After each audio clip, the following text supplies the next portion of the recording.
அந்த எஸ்எஸ்கே கௌதம் எங்கேயோ பார்த்து அப்பா அம்மா தெரியாதவன்னு திட்டிருக்கான். அதுல கௌதம்க்கு கோவம் வந்து நான் தான் அவனோட அம்மான்னு எஸ்எஸ்கே கிட்ட நிரூபிக்கணும்ன்றதுக்காக எனக்கே தெரியாம என்ன கோயிலுக்கு கூட்டிட்டு போயிருக்கான்.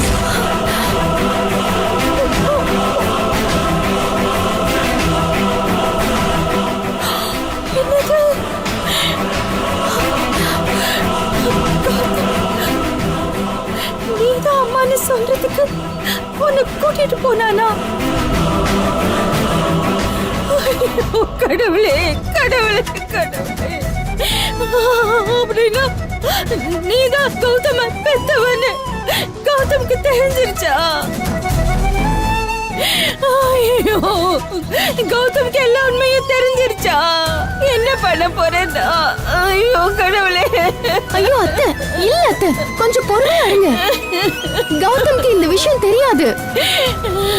ஆமா அத்தை, ரேவதி அத்தை தான் பெத்த அம்மான்னு அவருக்கு இன்னும் தெரியாது.